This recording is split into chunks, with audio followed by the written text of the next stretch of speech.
ever felt that the deeper you think, the more isolated you become? That the more you understand, the less people want to hear it? It's not just your imagination. Society has long feared deep thinkers. Not because they're wrong, but because they see what others would rather ignore. History confirms this. From Socrates to Galileo, from Nietzsche to Tesla, brilliant minds have been mocked, silenced, or cast aside, not for lack of intelligence, but because they made people uncomfortable. Arthur Schopenhauer, known for his raw honesty, believed intelligence was a curse, one that isolates those who see reality too clearly. But why does this happen? Why does society push away those who think differently? The answer lies deep in human psychology. Think about it. Standing next to someone physically strong doesn't make you feel weak. You admire their strength. Meeting someone wealthy might stir envy, but not personal offense. But when you encounter someone intellectually superior, something else happens. Psychologists call it the mirror effect. A deep thinker doesn't just offer new ideas, they reflect the limitations of those around them, and people rarely forgive that. Even in silence, their presence can make others feel exposed or inadequate. Why is intelligence, more than any other form of superiority, so threatening? It comes down to how we process different kinds of superiority. Physical strength, wealth, and beauty are external. We can admire or aspire to them without feeling personally attacked. But intelligence is internal. It's tied to how we define ourselves through our thoughts, beliefs, and understanding of the world. So when someone challenges that, it feels like a personal threat. Rather than admire intelligence, many subconsciously resist it. Not because deep thinkers are arrogant, but because they force others to confront their limitations. That's why, time and again, intellectuals and visionaries are pushed to society's edges. Their ideas don't just challenge the status quo, they challenge egos. And the human ego will go to great lengths to avoid discomfort. Think about your own experience. Have you ever tried to introduce a complex idea in a casual setting, only to be met with blank stares or awkward silence? Ever noticed how people quickly change the topic when things get too deep? That's not a coincidence. It's a defense mechanism. When faced with a deep thinker, many people shift into self-preservation mode. Instead of engaging, they resist. This is why thinkers, philosophers, and visionaries often end up alone, not because they seek solitude, but because they're pushed there. Surprisingly, studies show that in social situations, confidence is valued more than intelligence. People gravitate toward those who sound certain, even if their ideas lack depth. That's why charismatic but shallow thinkers often gain more influence than nuanced intellectuals. History is full of such examples. Populist leaders, motivational speakers, and viral influencers thrive by telling people what they want to hear, not by challenging them to think. Meanwhile, those who question conventional wisdom often struggle to find an audience. This is the paradox of intelligence. The more one pursues truth, the more disconnected they may become from the majority. The mirror effect doesn't just expose society's blind spots, it reveals why society resists change at all. But is there scientific proof that people actually fear intelligence? Modern neuroscience says yes. Studies show that when people feel intellectually inferior, the amygdala, the brain's fear center, becomes highly active. In simple terms, deep thinking can trigger the same primal fear as physical danger. Why would intelligence provoke a fear response? Because our brains evolved not to seek truth but to ensure survival.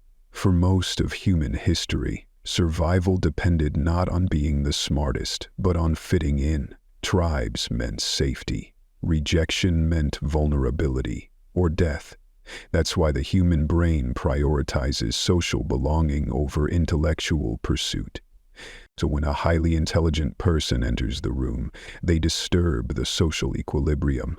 Their presence questions the group's assumptions, norms, and identity. and instinctively the group resists. This reaction triggers the brain's defense system, treating a deep thinker not as a source of insight, but as a potential threat. That's why many deep thinkers feel isolated, not due to a lack of social skills, but because their intelligence sets them apart in a world that values conformity over individuality. A 2021 study from Stanford University revealed something even more surprising. The rejection of deep thinkers is influenced by context. In one-on-one settings, people feel less threatened by intellectuals, but in group environments, the sense of threat spikes significantly. Why? Because social status becomes more visible and competitive in groups. People aren't just reacting to intelligence, they're reacting to how that intelligence makes them look in comparison to others. If someone feels outshone by a deep thinker, their instinct is to push back, to exclude or undermine in order to protect their social standing.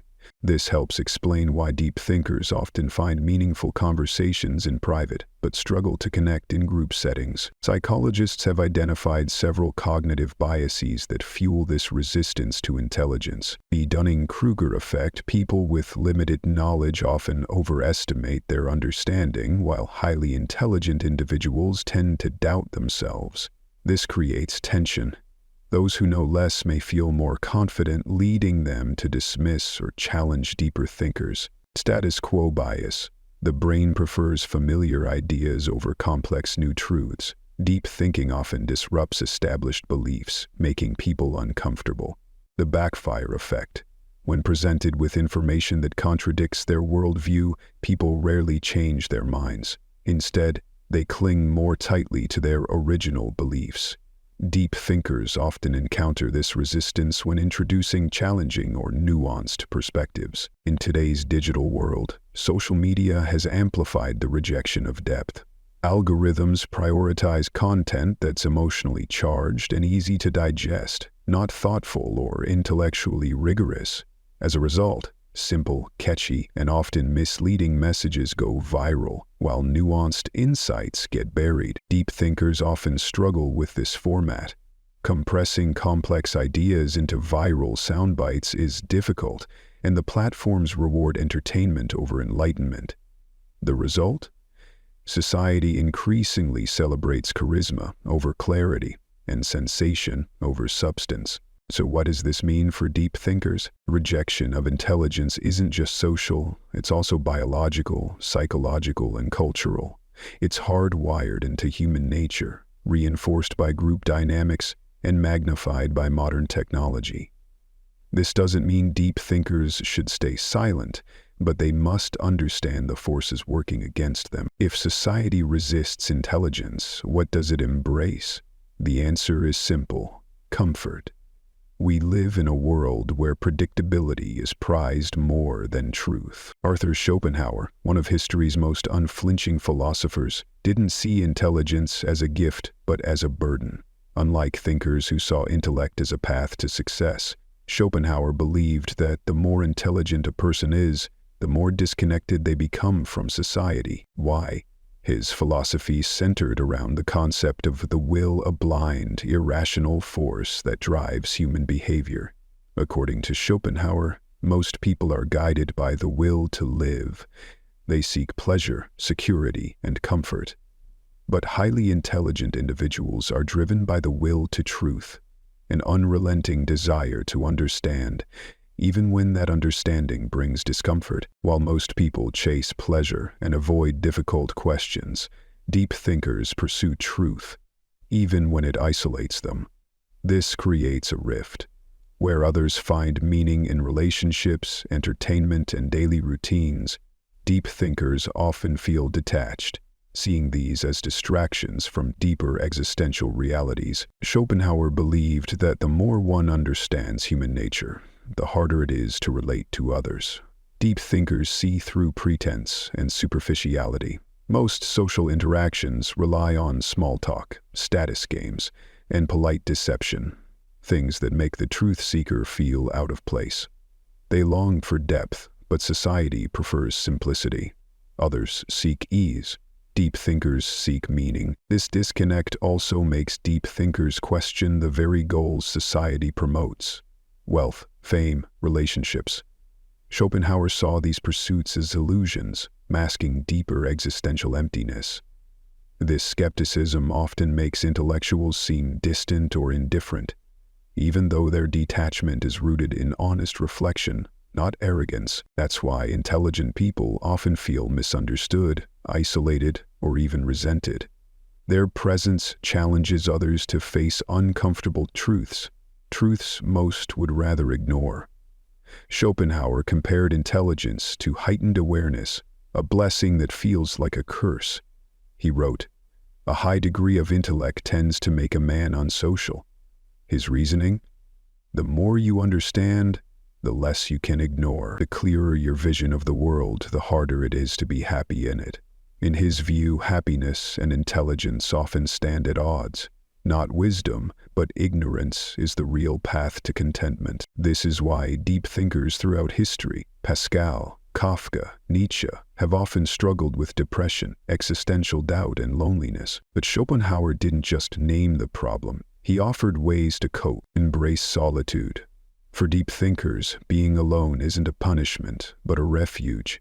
Solitude allows space for creativity, reflection, and inner freedom, far from the noise of social expectations. Find like-minded individuals.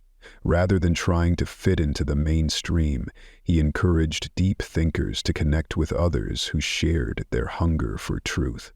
Whether through books, philosophy, or close intellectual circles, engage with the world wisely. He cautioned against sharing profound insights with those unready to receive them. Instead, he advised observing society, learning its patterns, and speaking with discernment. Schopenhauer's philosophy remains a guide for modern thinkers navigating rejection and misunderstanding. Intelligence may isolate, but it also liberates. It grants clarity, wisdom, and a deeper connection to truth. It is both a gift and a cross to bear. In the end, society doesn't fear intelligence itself. It fears what intelligence reveals. Deep thinkers are not rejected because they are wrong. They are rejected because they are right too soon. So, if you've ever felt isolated by your own thoughts, know this: you're not broken. You're simply seeing the world more clearly than most. But does this mean deep thinkers are destined to live in isolation? Or is it possible to engage with society while staying true to your intellectual depth? The reality is this: society isn't designed to nurture deep thinkers. It's designed to preserve order. Most people prefer comfort to truth. That's why shallow conversations, easy answers, and familiar routines dominate our culture. But why is comfort so often chosen over insight? Why does society resist change, even when it leads to growth? The answer lies in both our psychology and our institutions. At a basic level, the human brain craves predictability. We are wired to avoid mental strain, a tendency known as cognitive ease. Cognitive ease. The brain favors simple, familiar information because it takes less effort to process. When ideas are complex or unfamiliar, they feel threatening, even when they're true. System justification. People often defend the status quo, even when it works against them. Rather than challenge flawed systems, they rationalize them, because change feels too uncertain. Groupthink. Humans instinctively conform to dominant views to avoid social rejection. That's why even truthful dissent can be met with hostility. These instincts explain why intellectuals, scientists, and philosophers often go unrecognized, or even persecuted, in their own time. Thought-provoking ideas take time to process. Viral content, on the other hand, is immediate, emotional, and easy to digest. Online, those who gain attention are rarely the ones with deep insight. They are the ones who can package simple ideas into emotionally charged sound bites. Platforms reward content that triggers outrage, humor, or controversy, while thoughtful dialogue gets buried. Worse, echo chambers form, exposing people only to views they already agree with. This strengthens resistance to any new perspectives. In this digital environment, deep thinkers are often ignored, misunderstood, or attacked. And it starts even earlier than adulthood. Education. Schools claim to value critical thinking, but often reward obedience and memorization. Students who challenge norms or ask hard questions are labeled as disruptive. Workplaces. In the corporate world, success often goes to those who fit in, not those with the best ideas. Innovation is praised publicly, but conformity is rewarded privately. Politics. Leaders who speak hard truths are often passed over in favor of those who echo popular sentiments. Logic rarely wins against emotional appeal. That's why many of the greatest minds in history were rejected in their own lifetimes. Their ideas were seen not as valuable, but dangerous. Galileo was placed under house arrest for challenging church doctrine. Van Gogh died in poverty, his genius recognized only after death. Tesla envisioned free energy for all, but died broke and alone. Turing helped end a world war, but was punished for his sexuality. Hypatia, one of the earliest female intellectuals, was murdered for teaching reason in a world ruled by religious extremism. But what did all these thinkers have in common? They saw ahead of their time and suffered for it. They weren't rejected because they were wrong. They were rejected because their ideas were right too soon. So what can you do if you think deeply and feel out of place? Understand this: you are in good company. Many brilliant minds were misunderstood, ridiculed, or punished in life, only to be praised decades or centuries later. Socrates. He questioned the norms, challenged the powerful, and was executed for corrupting the youth.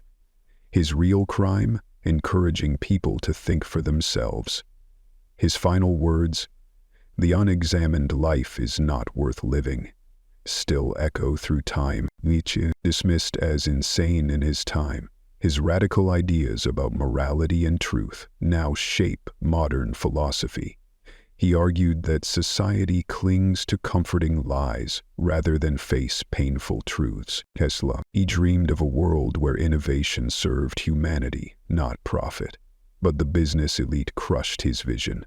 He died in obscurity, even as his stolen ideas changed the world. Turing, a mathematical genius who saved millions in WIA, yet punished for his sexuality. His groundbreaking work is now the foundation of artificial intelligence. These stories reveal a painful truth. Society doesn't fear intelligence. It fears what intelligence exposes: change, inconvenient truths, disruption. But being a deep thinker doesn't mean you're doomed to loneliness. It means you need to navigate wisely. Not every person or place is ready for deep conversations. Share your ideas with those who can truly understand them. You don't need 1,000,000 people to get you, just a few who truly do. Seek out others who think deeply, through books, online spaces, or intellectual circles. And most importantly, learn to communicate your insights clearly. Einstein once said, "If you can't explain it simply, you don't understand it well enough." Simplicity isn't about dumbing down, it's about making wisdom accessible. As Schopenhauer once put it, talent hits a target no one else can hit. Genius hits a target no one else can see. Deep thinkers will always make some people uncomfortable, but that's exactly why they're essential. So if you've ever felt like an outsider because of your thoughts, know this: you are not alone. And while society may not always embrace deep thinkers are the ones who move humanity forward.